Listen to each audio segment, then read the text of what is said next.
Commander, let's light the sky. Training sharper drone pilots, learning how to fly. Mission ready mindset, safety leading every plan. Skills that build confidence from takeoff through the scan. Tune in at Sky Commander, come join the crew today. Learning smart, fly with purpose, level up your way. We see more, no sooner, that's the edge we're here to spread. See above, go beyond, get ahead.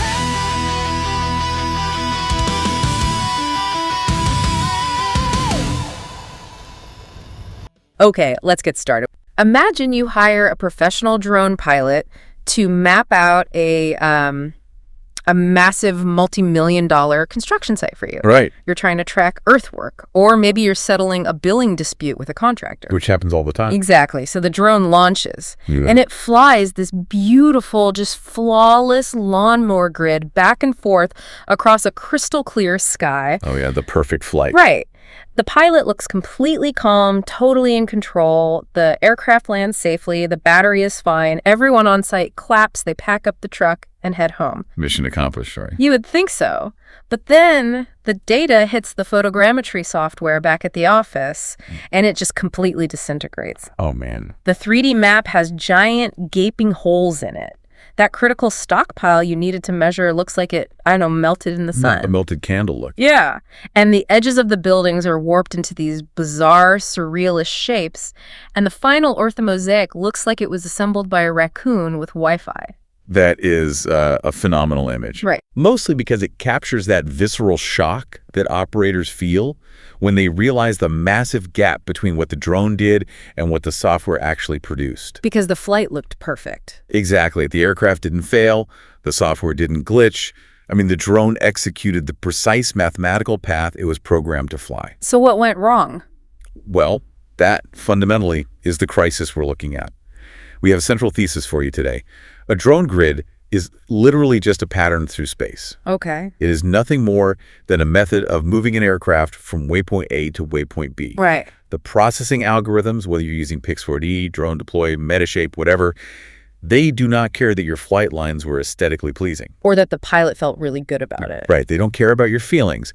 They only care if there is sufficient visual evidence encoded in those pixels to actually reconstruct a three-dimensional reality. Welcome to this deep dive, by the way. Glad to be here.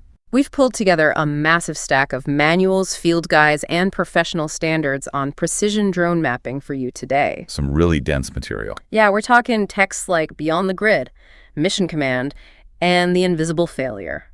And our mission today is to essentially take a sledgehammer to a massive illusion in the commercial mapping world. The assumption that a completed flight automatically equals a successful map. Exactly. We are going to unpack how professionals shed this mindset of being, real followers and adopt the discipline of becoming evidence builders. Because making that mental leap is really the only thing separating a true mapping professional from someone who just happens to own a flying camera. Right. We have to start by dismantling what these sources call the great deception of the perfect flight. The great deception. I love that phrasing. It's so accurate, though. To understand how photogrammetry actually works, we first have to kind of unlearn the lie our own brains tell us when we stand out in the field and watch an automated drone mission. Yeah, because our brains are hardwired to love visible, kinetic proof of work, right? Exactly. You see the launch, you watch the precise banking turns, you see the smooth landing, and your brain just automatically logs that as check, mission accomplished. But the material breaks down mapping into three entirely separate gates of success. Okay, let's walk through those. And clearing gate 1 has absolutely zero bearing on whether you'll clear gates 2 or 3. Wait, really? None? None. Gate 1 is simply flight success. Okay. This is just the aviation baseline. The aircraft maintained structural integrity. It didn't drift into restricted airspace. It handled the wind shear. And it came back to the launch point with battery reserves intact. So basically, you just didn't crash an expensive piece of equipment. Right. That is the bare minimum requirement to not get fired or fined. Which brings us to gate 2, right? Capture success. Yes. This is where the actual photogrammetry begins. Did the payload capture the necessary data? Now, what does that mean, practically? We're talking about sufficient geometric overlap, an altitude that yields the right ground sampling distance, and, images that are perfectly sharp, properly exposed, accurately geotagged. So the flight path has to physically respect the three-dimensional shape of the target and not just skim over it. Exactly. And even if you secure capture success, meaning you've got a hard drive full of theoretically perfect images, you still have to pass gate 3. Which is deliverable success. Right. This is the ultimate filter. Did the process data actually answer the specific question the client was asking? Oh, wow. Okay. You could have a flawlessly executed flight, incredibly sharp images, a beautifully rendered 3D mesh, and still completely fail this gate if that beautiful model doesn't contain the specific structural edge the engineer needed to measure. That makes so much sense. The sources use a brilliant analogy here that really clarifies this disconnect. The wedding photographer scenario. Yes, let's say you hire a high-end photographer for a wedding. They arrive an hour early, their equipment is pristine, they are completely professional, and they stay until the very last guest leaves. Sounds like a great photographer so far. Right, and they press the shutter button like 5,000 times. Technically, mechanically, they executed the job. Sure. But if you get the gallery back and the photos of the vows are blown out by the sun, the first kiss is out of focus, and they completely missed the bride's parents during the speeches. Oh, yeah. Professionally, they failed. Exactly. They delivered attendance, but they completely failed the evidence requirement. And drone mapping operates on the exact same ruthless logic. Right. When you're standing in the dust at a construction site and your tablet chimes and displays 100% complete with that big green check mark. A seductive green check mark. Yeah, it is only confirming attendance. It's just confirming that the planned coordinates were reached and the camera trigger signal was sent. It doesn't actually know if the pictures are good. It is completely blind to whether the shutter speed was fast enough to freeze motion. Yeah. Or if a sudden cloud cover crushed your shadows and destroyed your tie points. So the flight can appear immaculate while the data set is just quietly dying inside the SD card. That is exactly what happens. Okay, let's unpack this because I can hear people screaming at their dashboards right now. Go for it. The entire promise of automated mapping software is that it removes human error. Right, that's the marketing pitch. I draw a polygon on my iPad. The software calculates the optimal grid. It manages the camera interval. It handles the speed. So why shouldn't I trust the green check mark? If I give the machine total control, shouldn't it guarantee the output? That's a very common pushback. But it happens because you're misunderstanding the relationship between the flight app and the processing engine. How so? Processing software is not, it's not a generative AI that invents reality. Okay. It is an incredibly strict, mathematically rigid flight examiner. Photogrammetry relies on structure from motion algorithms. Structure from motion? Right. It scans thousands of 2D images looking for high contrast pixels. Yeah. A unique crack in the pavement, a specific pebble on a dirt pile, the corner of a painted line. Like little digital fingerprints. Exactly. It finds those exact same pixel clusters from multiple different angles and uses trigonometry to reverse engineer exactly where the camera was positioned in 3D space for every single shot. Wow. And only then can it project a 3D surface. So if you feed it blurry images where that pebble is smeared across 3 pixels, the math breaks. You just can't find the fingerprint anymore. Right. The software cannot hallucinate a sharp pebble. It just drops the data entirely. So the processing software isn't breaking my map. It's just holding up a mirror to the broken map I already created in the field. Yes. And that is the hardest lesson for a new pilot to learn. Amateurs stare at a warped 3D model and blame the software. They say, oh, Pix4D didn't stitch this right. Right. Bad software. But professionals look at that exact same warped model and ask, what is this glitch telling me about my captured geometry? If the side of a building looks like a melted candle, the software isn't malfunctioning. It's screaming at you that you didn't give it any oblique angle photos to prove what a vertical wall looks like. Which means the root of the failure doesn't happen in the software, and it doesn't even happen in the air. No, that is way before that. The failure starts before the drone leaves the truck. Exactly. It begins with what the texts call the quick map trap. We see this constantly. A project manager texts a pilot, hey, we just need a quick map of the new grading on Sector 4. Oh, yeah. And the pilot thinks, great, easy money. I'll be in and out in 20 minutes. A quick map is literally the most dangerous phrase in the commercial mapping vocabulary. Really? Absolutely. It sounds casual, but it is an invitation to rely on default settings. And defaults are lethal. Why are defaults so bad? Don't they exist for a reason? They do, but the flight app's default settings are just a statistical average designed to keep the drone safe and produce a very generic middle-of-the-road orthomosaic. The default settings do not know the client's use case. They do not know if you are mapping a highly reflective white roof or a complex deep pit quarry. Right. And most importantly, defaults do not know the financial or legal cost of failure if the data is wrong. So using default mapping settings is kind of like setting a DSLR camera to auto when you're trying to shoot a fast-moving hockey game in a dimly lit arena. That is a perfect analogy. Because the camera's computer is just guessing based on generic algorithms, right? It's going to drop the shutter speed to let in more light, and every single player on the ice is going to be a blurry streak. And the camera didn't fail. Right, you failed to tell the camera what the specific priority of the environment was. Exactly. So to counteract this, the sources emphasize a framework called the deliverable backward chain. The deliverable backward chain. Right. This is the operational philosophy of a professional. An amateur plans forward, they grab the drone, they pick an altitude that clears the cranes, they fly a grid, they dump the photos into the software, and they cross their fingers hoping the final map is somewhat useful. And hope is a terrible business model when you're dealing with survey data. A terrible business model. A professional reverses the entire timeline. They do not touch the drone until they understand the final decision the client needs to make. Okay, walk me through that backward chain. Step 1. What is the client's business objective? Right. Step 2. What specific deliverable supports that objective? Step 3. What level of spatial resolution and mathematical accuracy is required for that deliverable to be legally or structurally viable? Oh, wow. So it gets very specific. Very.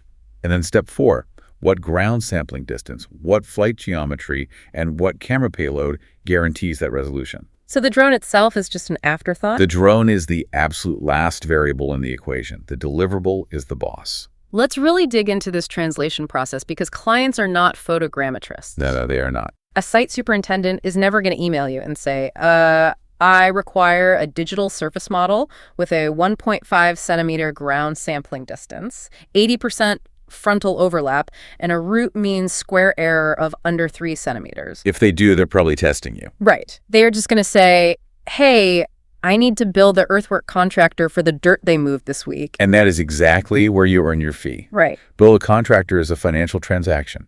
It implies an audit trail. Right. So the professional translates that casual request into a highly specific technical mission. It means you are generating a volumetric stockpile report. Okay. It means you must incorporate independent ground control points to prove the vertical accuracy to a third party. Because money is on the line. Exactly. It means you need incredibly tight flight line spacing and oblique capture passes to ensure the steep edges of the dirt piles reconstruct sharply. Because if the edges are soft. If you have soft edges on a volume calculation, that can mean a 10% variance in the math.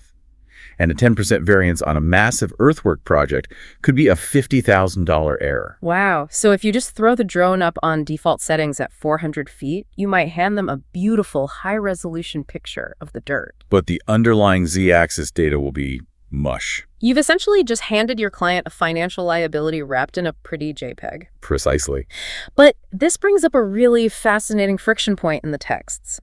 What happens when a client explicitly does just want a casual picture? Right. Say they have a Tuesday morning PowerPoint meeting with the board of directors. They don't want to calculate volume. They don't care about ground control points. They literally just want a wide shot to prove that the heavy machinery has arrived on site. Right, a progress photo. Should a professional pilot still force them to pay for a fully controlled survey-grade mapping mission? No, and this is a vital distinction between a failure and a limitation. You do not need to deploy survey-grade methodology for a visual progress update. Flying high and fast to get a broad overview is perfectly acceptable for a slide deck. The failure isn't in capturing lower-grade data. The failure is in not managing the expectation of that data. Because data has a tendency to migrate, right? Exactly the issue. You hand over a basic visual map for the PowerPoint. 2 weeks later, an estimator in the client's company finds that map on the shared server. Uh-oh. They don't know it was just a quick Tuesday overview. They see a map, they open their measurement tool, and they start calculating linear distances for a concrete pour. And because the map looks professional, it just whispers false confidence. Exactly. So it's entirely on the operator to stamp that data with its limitations. You literally have to put it in the report. Put it in the report, Yeah. watermark the file, whatever it takes. You say, this data set is optimized for visual progress tracking only. It lacks the ground control and resolution required for volumetric analysis or boundary disputes. A professional map announces what it cannot do. If you don't define the limitations of your deliverable, the client will define them for you, and it usually happens when something goes terribly wrong. So assuming we have successfully translated the client's needs into a technical requirement, we have to physically configure the aircraft to capture that reality. Right. And that brings us to the mechanics of evidence. This hinges on one of the most fundamentally misunderstood parameters in all of drone operations. Altitude. Altitude. People treat altitude like a volume knob. Push the stick up, you go higher, you see more, you stay away from the trees. Right. It's treated purely as a safety clearance or an efficiency hack. But in photogrammetry, altitude isn't just about clearing the cranes. Altitude is your primary detail control mechanism. It directly dictates the ground sampling distance, or GSD. Ground sampling distance is the absolute bedrock metric of mapping. Okay, let's break that down. It is the physical distance between the centers of two consecutive pixels measured on the ground. Okay, so if your GSD is 2 centimeters per pixel, it means every single pixel in your final image represents a 2 by 2 centimeter square of the actual Earth. it's essentially the resolution of reality. Exactly. A smaller GSD, like 1 centimeter, means you are capturing microscopic detail, pebbles, hairline cracks. Right. A larger GSD, like 10 centimeters, means each pixel is blurring a much larger patch of ground together, so you only see broad strokes like cars and buildings. Yes. And the physics of optics dictate the GSD is tied directly to your altitude. Because the higher the drone flies, the further the sensor is from the subject, the larger the GSD becomes and the more detail you hemorrhage. Which presents a massive operational temptation. Let's look at the allure of flying high. It is very tempting. If you launch a drone to the legal limit of 400 feet, your camera footprint, the area the sensor actually sees in a single shot, is massive. Right. You can map a 100-acre site in 15 minutes on a single battery. The processing software handles a small number of images easily, and you deliver them out the same day. It feels incredibly efficient. But the sources warn that this efficiency is often a trap, especially for inspection work. Oh, absolutely. Let's say you're hired to document the condition of a commercial flat roof for an insurance claim. You fly at 300 feet because it's fast. The software stitches it perfectly. Looks great on the screen. Right. From a zoomed-out view on the monitor, it looks like a pristine, high-resolution rendering of a roof. But when the insurance adjuster actually zooms in to look for hail damage or ponding water or micro tears in the flashing, it just dissolves into a soup of blocky, ambiguous pixels. You captured the geometry of the roof, but you completely failed to capture the evidence of the roof's condition. You essentially provided an atmospheric overview when the client required microscopic forensic evidence. Right. So the logical counterargument pilots make is, fine, if higher altitude destroys detail, I will just fly as low as humanly possible. I'll fly everything at 30 feet to guarantee I get the maximum detail every single time. Which sounds great until you actually try to process it. Flying too low introduces the nightmare of the overbuilt dataset. Overbuilt datasets are awful. When you fly at 30 feet, your camera footprint shrinks to the size of a postage stamp. To map that same 100-acre site, instead of taking 200 photos, the drone now has to fly back and forth for hours, capturing 8,000 photos. And the compounding friction of an overbuilt dataset is staggering. You are swapping batteries constantly, which introduces changes in lighting and shadow. Oh, we'll get into shadows later. But the real punishment happens at the computer. Photogrammetry processing scales exponentially, not linearly. Okay. Processing 8,000 images requires massive computational power. A job that should have taken 2 hours to render now ties up your workstation for 3 days. Wow. Furthermore, because the physical footprint of each image is so tiny, your tolerance for error drops to absolute zero. What do you mean? If a gust of wind nudges the drone off the flight line for 2 seconds, or the camera buffer lags and misses a single trigger, you don't just have a slightly blurry spot. You have a massive, unrecoverable hole in your data because the images don't overlap anymore. I think of GSD and altitude like trying to read a newspaper. Okay, I like this. If I just want to know the major world events, I can stand across the living room and look at the front page sitting on the coffee table. That's a high-altitude, high GSD approach. I can read the massive 72-point font of the headlines, election results. It's fast, I get the context instantly. Right.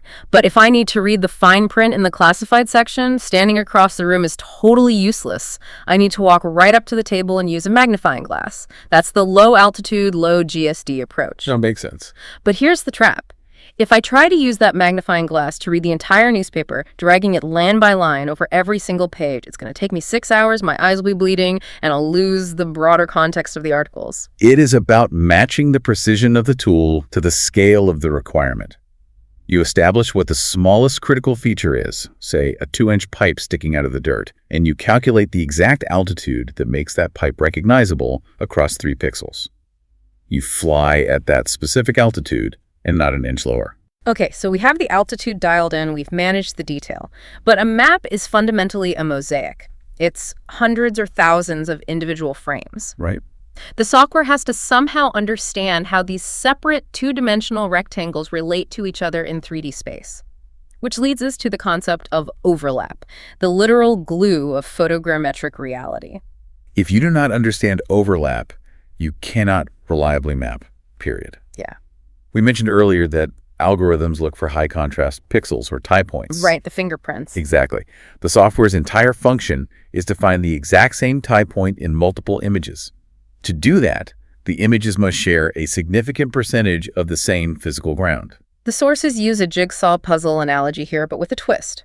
Imagine you have a standard jigsaw puzzle, but instead the pieces being cut with interlocking tabs, they are just square photographs. Right. If piece A is a photo of a coffee mug handle, and piece B is a photo of the base of the mug, and they don't share any visual information at all, your brain has no idea how far apart they belong on the table. But if piece A shows the handle and half the logo, and piece B shows the bottom of the handle and the exact same half of the logo, your brain uses that duplicated visual information, the overlap, to snap them together. And in drone mapping, we are managing 2 distinct axes of overlap: front overlap and side overlap. What's the difference? Front overlap is the sequence of photos taken along the flight line.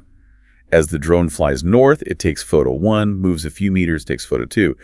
The percentage of the ground captured in both photo 1 and photo 2 is your front overlap. Okay, got it. Side overlap occurs between adjacent flight lines. When the drone finishes its northern run, steps to the right and flies south, the shared imagery between the north lane and the south lane is the side overlap. Now, most of the major software engines, like Pix4D, suggest a baseline of 75% front overlap and 60% side overlap. The famous 7E560 rule. Right. And unfortunately, a lot of pilots treat that as an immutable law of physics. They tape 75 and 60 into the app and just assume the drone will magically handle the rest. They do. But the sources point out an incredibly insidious technical trap here, where you can program 75% overlap and the drone physically fails to achieve it in the air.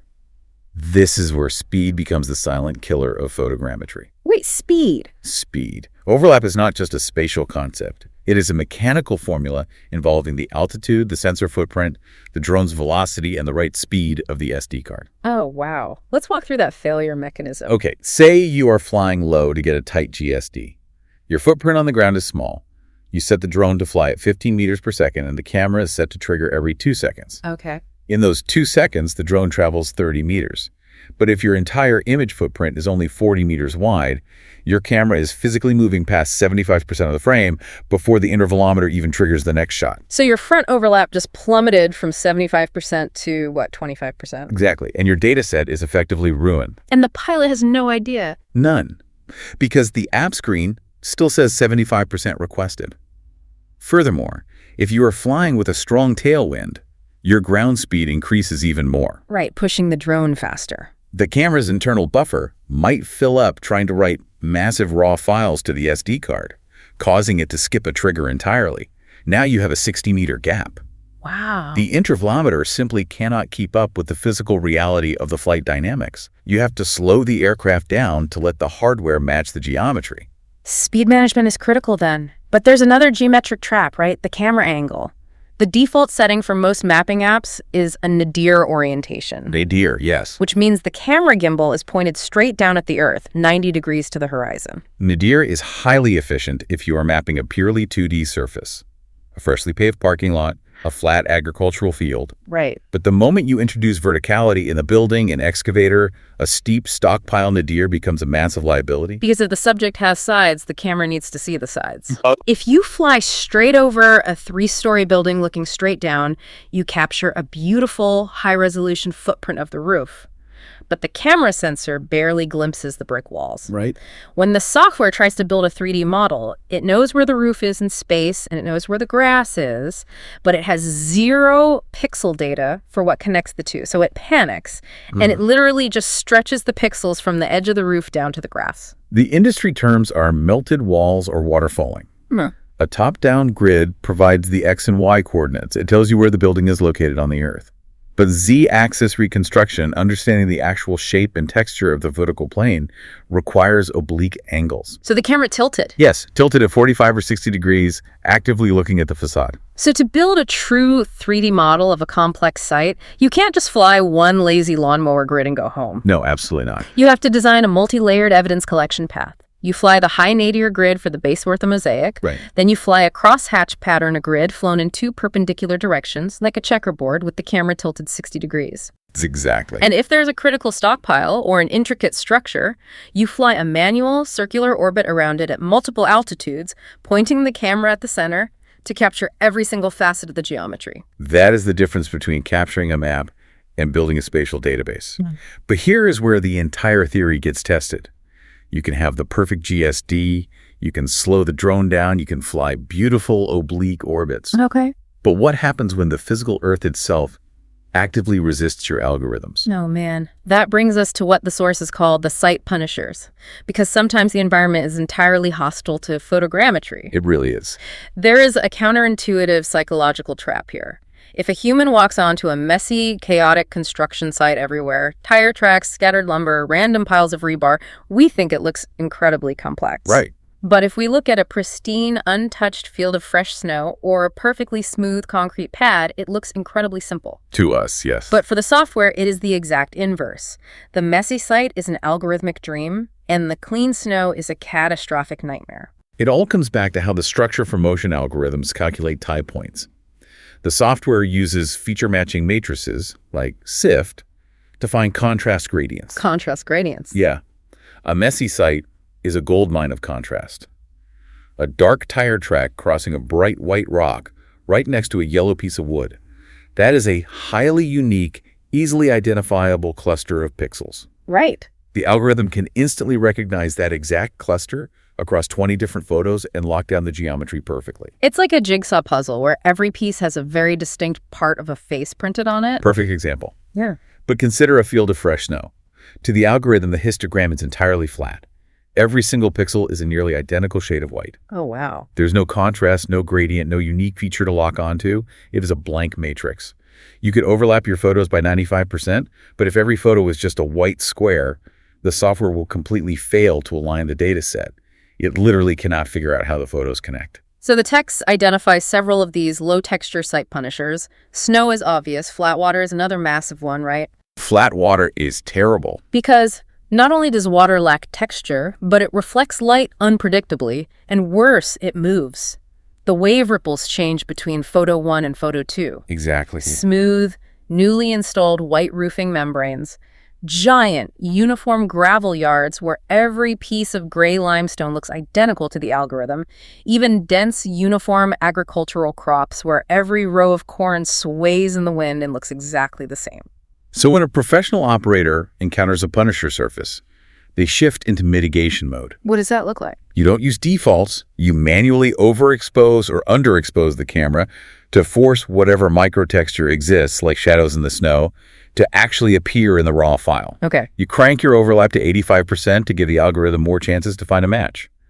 Sometimes, on completely featureless concrete, you have to physically scatter high-contrast ground targets like spray-painted marks or traffic cones just to anchor the math. You actually just throw cones out there. Whatever it takes to give the algorithm a fingerprint. That's wild. Another environmental punisher is what we call the terrain trap. We talked about flying at a specific altitude to maintain our GSD.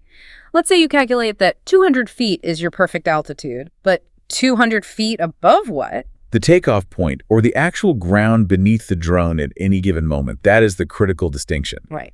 If you launch from the bottom of a valley and set the drone to fly a flat, fixed altitude of 200 feet, the drone maintains 200 feet relative to where it started. Okay. But if the terrain slopes upward into a hill that is 150 feet high, by the time the drone is flying over that hill, It is physically only 50 feet above the ground. And as we learned earlier, when the camera gets closer to the ground, the physical footprint of the image shrinks drastically. Drastically. So the overlap you carefully planned at 75% suddenly drops to 30% because the camera isn't seeing wide enough to bridge the gap between photos. And the scale of the pixels also changes violently, warping the final map. Above ground level, or AGL, is a highly fluid metric over complex terrain. So how do you fix that? To combat this, professionals use terrain-following software that utilizes digital elevation models to force the drone to physically rise and fall with the topography, maintaining a constant 200 feet from the Earth's surface at all times. Smart. Lighting is another silent punisher, too. People think lighting is just about making the map look pretty. But if you are flying a 500-acre site, the mission might take 2 hours. Right. The sun moves, the shadows physically stretch across the ground, or a thick cloud rolls over halfway through flight line 4. Dynamic lighting breaks photogrammetry because the algorithms interpret heavy shadows as physical geometry. Wait, it thinks a shadow is a physical object. Yes. If a dark shadow covers a rock in photo 1, and 30 minutes later that shadow has moved in photo 400, the software struggles to reconcile why the shape of the ground changed. The most dangerous manifestation of this is the battery swap scene. The battery swap scene. You bring the drone home after line 10. You swap the battery. Maybe you answer a text message, grab a drink of water. 15 minutes pass. Happens all the time. You launch the drone back to resume at line 11. But the ambient light has changed entirely. The wind has picked up and shifted the trees. Now you have an abrupt, harsh seam in your dataset where the geometry of line 10 and line 11 just refuse to stitch together. Which is why professionals treat a battery swap as an active continuity risk. They hustle. Right. And when they resume the mission, they don't just pick up exactly where they left off. They will manually fly an extra overlapping pass to bridge the environmental gap between battery 1 and battery 2, giving the software transitional data to sew the two realities together. That makes a lot of sense. Let's talk about the final site punisher, the edge problem. The sources are definitive that the most fragile, mathematically weak part of any photogrammetry model is the absolute boundary. Why is the edge so dangerous? Think about the geometry of capture. A target sitting dead in the center of your flight grid is captured by the camera as the drone approaches it from the south, as it flies directly over it, and as it flies away to the north. It is captured again from the adjacent flight lines to the east and west. It has 360 degrees of overlapping support. The geometry is locked in stone. Right, it's surrounded by data. But a piece of ground sitting right on the final outer flight line. It is only captured from the inside looking out. It has 0 supporting images from the outside. Oh. The z-axis math has nothing to cross-reference, so the edge of the map invariably curls, warps, or introduces massive elevation errors. So if a client specifically hires you to measure a contested property line, or calculate the volume of a retention pond that sits right on the edge of the site, and you draw your flight box tightly around that specific feature, You're in trouble. you are effectively placing the most critical, legally sensitive data in the absolute weakest part of your entire matrix. It is a profound, unforced error. To protect the edge, a professional always captures margin. Yes, you expand the flight plan to fly 1 or 2 flight lines completely outside the area of interest. You force the software to build strong geometry well past the property line, ensuring the client's critical data is safely nestled in the highly supported center of the model. But expanding your flight plan into the margin requires a massive caveat, doesn't it? You can only do it where it is safe and legal to do so. Ah, yes. The legal boundary. Which provides a seamless transition into the invisible architecture that governs all of this. The regulatory frameworks, the manuals are extremely clear that you cannot simply fly wherever the software tells you to just because it yields better data. The physical environment pushes back with snow and terrain, but the legal environment pushes back with absolute non-negotiable boundaries. Right. The sources outline the operational realities in North America impartially, and treating them as suggestions instead of laws is a fast track to losing your license or facing federal prosecution. Let's look at the Canadian framework first. Operations fall under the RPAS umbrella, remotely piloted aircraft systems. The key terminology there is system. Transport Canada does not view the drone in isolation. Okay. The regulations govern the entire system architecture. The pilot certification, the command and control link, the ground station, and the airspace integration. All connected. Canadian aviation regulations, specifically CR 901.27, mandate that a pilot conduct a highly formalized site survey before the propellers ever spin. Right.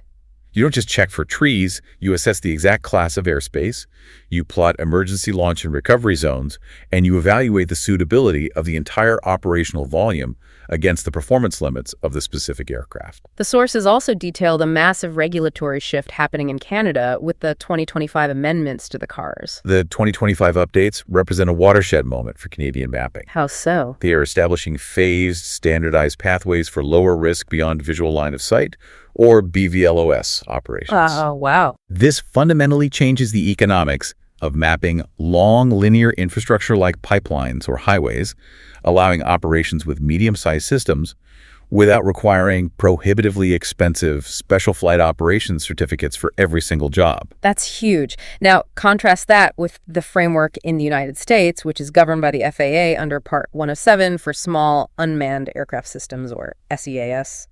Under Part 107, the entire regulatory philosophy rests on the shoulders of the remote pilot in command. The remote PIC. The remote PSC is the ultimate final authority for the safety of the operation. If the automated flight app decides to drag the drone into controlled airspace or fly directly over moving vehicles, the FAA does not penalize the software company. Right, they penalize you. The liability falls entirely on the remote PIC who allowed the automation to execute that path. This sets up a fascinating and often tense conflict between data quality and aviation law. We talked earlier about altitude being a detail setting. Let's say I'm hired to do an incredibly detailed forensic inspection of an HVAC array on a warehouse roof. To get the sub-centimeter GSD I need, I have to fly at 80 feet. But the Part 107 legal ceiling in unrestricted airspace is generally 400 feet. Can I just fly at 400 feet to be safe and use a digital zoom? You fly at 80 feet, assuming the airspace allows it. Yeah. The 400-foot limit is a legal ceiling, not an operational recommendation. Okay. In fact, if the mission requires 80 feet to capture the evidence, flying at 400 feet is professional negligence because the data will be completely useless. But let's flip the scenario, because this is where pilots get in trouble. Go on. The client wants a massive high-level topographic map of a 2,000-acre development. The most efficient way to capture that without generating a million photos is to fly at 700 feet. But the legal limit is 400 feet. You are absolutely bound by the 400-foot ceiling. No exception. No.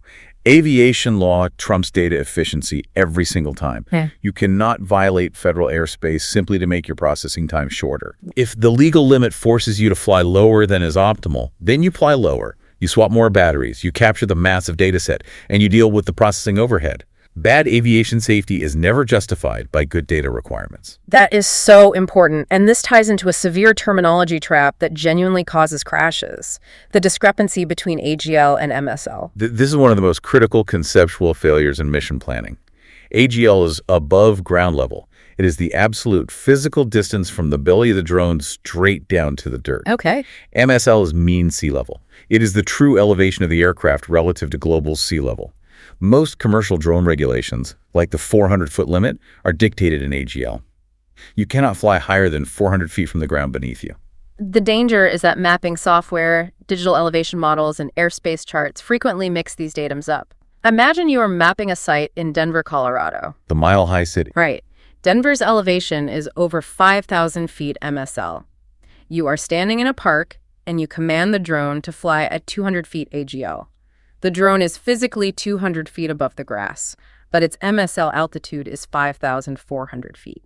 Now imagine the catastrophe if your flight planning software expects an MSL input, but the pilot assumes it means AGL and types in 200. Oh, no. The software thinks you want to fly at 200 feet above sea level. In Denver, that means the drone will attempt to fly 5,000 feet underground. It will literally plunge into the dirt. Or, conversely, if the airspace ceiling is referenced in MSL and you confuse it with AGL, you could inadvertently launch your drone directly into the arrival path of commercial aircraft. You must possess absolute certainty about which vertical reference frame your automation is using at all times. Okay, let me throw a real-world scenario at you. Yeah. It's 4:00 p.m. on a Friday. A massive thunderstorm is rolling in. You are standing on a job site with the construction foreman. You are right on the edge of the local airport's controlled airspace grid, and your authorization hasn't cleared yet. Stressful situation. Very. The foreman looks at you and says, "Look, I know we're technically in the grid, but the airport is 5 miles away. I just need you to pop up for 5 minutes to get this volume metric. Otherwise, I cannot submit the billing draw for the week, and 50 guys don't get paid." Does commercial pressure ever supersede the regulatory grid? Never. Not under any circumstance. The texts are completely rigid on this. Okay. A safe flight that yields bad data is a failure. But an illegal flight that yields perfect data is a catastrophic failure that jeopardizes the entire industry. Wow. The moment you launch an aircraft illegally to satisfy a client, you cease being a commercial operator and become a liability. You have to possess the professional fortitude to look that foreman in the eye and say, I cannot legally arm the motors without authorization. If the billing is delayed, it is delayed. The remote PIC owns the airspace decision, not the client's accounting department. That is the line in the sand. So we have navigated the airspace legally, we've mitigated the site punishers, we calculated our GSD, and we managed our overlap. The drone has flown the perfect grid. It descends, lands softly on the pad, and the motors spool down. The mission is officially a success, right? We can pack up the truck. If you pack up the truck at that moment, you are gambling your entire operation on blind faith. The final frontier. This brings us to the operational phase the sources call the save point, the field quality assurance and workflow discipline. The exact moment a mapping job unravels is not when the drone crashes. It's the moment the pilot closes the tailgate of the truck and drives away before verifying the data set. You have to explain the psychological shift that needs to happen when those motors shut off. When the drone lands safely, the human brain releases a massive wave of cortisol and adrenaline. The aviation risk is over. Right, you didn't crash. You didn't hit a crane, you didn't violate airspace, the equipment is safe, the natural instinct is relief, and the brain immediately says, the job is done, let's go home. Exactly, I feel that every time. But a professional operator actively suppresses that instinct. They consciously separate aviation success from data verification. The flight is over, yes, but the data has not been proven. So what is the save point exactly? The save point is the mandatory 10-minute window where you force yourself to interrogate the SD card before the environment changes. Because the moment you leave that site, any error you made becomes exponentially more expensive to fix. The manuals outline a ruthless 5-step field sanity check. Walk us through exactly what a pilot is doing with their laptop on the tailgate. Step 1. Expected versus actual count. Ah. You look at the flight app. Did it plan to take 850 photos? No. And you pull the SD card, put it in the laptop, and check the folder properties. Are there exactly 850 raw files? What if there aren't? If there are only 430, you have a massive failure. The camera buffer overran, the SD card write speed couldn't keep up, or the cable disconnected. If you catch it now, you pop in a new card and refly. If you catch it at the office, you lose a day. Right.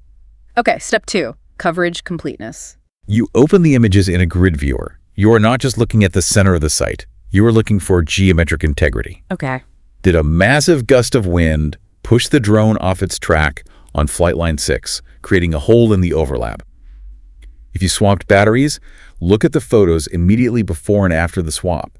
Do they actually overlap, or did you leave a 50-foot gap in the coverage? Step 3 is arguably the most deceptive, image sharpness. And the sources explicitly state, do not, under any circumstances, trust the thumbnails. Thumbnails are a trap. A heavily downrisk JPEG thumbnail will look perfectly crisp on an ultra-bright iPad screen. But when you process the map, it fails entirely. Why? Motion blur. If you were flying too fast for the ambient lighting, the camera dropped the shutter speed to 1/1200th of a second to let in light. You open a random sample of photos, one from the center, one from the edge, one from a banking turn. You zoom in to 400% on a specific feature, like the painted line of a parking space. If the edge of that line is smeared across 3 or 4 pixels, your data set is contaminated by motion blur, and the tie points will fail. Step 4 is exposure consistency. You check the histogram of the raw files. Are the white concrete pads totally blown out, clipped to pure white with 0 pixel data? Are the shadows inside the trenches crushed to absolute black? Because if they are, the math has nothing to grip. Exactly. You might need to manually lock your ISO and shutter speed and run the mission again. And finally, step 5, the critical area review. This brings the entire mission full circle back to the client's deliverable. If the entire point of the mission was to measure the sheer drop-off of an erosion ditch on the north side, you ignore the rest of the map and look directly at the photos of that ditch. Did you actually get it? Right. Did you actually capture the vertical face? Is the edge sharp? If the nadir grid didn't capture the geometry, you launch the drone manually right then and there and fly in orbit around the ditch. I read this sequence and it instantly reminded me of crime scene investigators. How so? Well, a CSI team doesn't walk into a murder scene, take one wide-angle shot with an iPhone from the doorway, and tell the detectives, All right, I'll let you know what we find tomorrow. No, definitely not.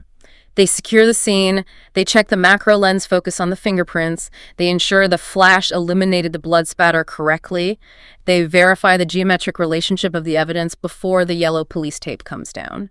Because the moment you leave the scene, the universe alters the evidence. The forensic analogy is perfect. The cost of contamination is brutal in commercial mapping. You pack up, drive 2 hours back to the office, and drop the data into the software. The next morning, you realize the camera buffer skipped 10 photos over the critical stockpile. Brutal. You call the client, apologize, and drive 2 hours back to the site. But it rained overnight, turning the dirt to mud. Or the contractor arrived at 6 a.m. and moved the entire stockpile. The reality you were hired to measure no longer exists. Exactly. A 10-minute forensic review at the tailgate prevents an unpaid, humiliating, and potentially impossible refly. And the final piece of the puzzle happens after the computer finishes chewing on the data, the processing report. The sources note that too many operators treat the processing report like a receipt from a grocery store. They just throw it away if the map looks okay. Right, but that report is actually a brutal mathematical debrief of your piloting skills. It really is. It is a diagnostic mirror. The report will tell you the exact root mean square error of your checkpoints. It will highlight specific zones where image calibration failed due to low texture. It will map out exactly where your overlap dropped below the critical threshold. It's all right there in the data. A route follower ignores the report. An evidence builder analyzes the report to understand why their camera model struggled with lens distortion. And they use that data to permanently adjust their standard operating procedures for the next mission. It is a continuous, relentless feedback loop. Wow. We have dissected an immense amount of operational reality today. To summarize this journey, we began by shattering the illusion that a perfect automated flight path guarantees a usable map. We learned that the software cannot hallucinate missing reality.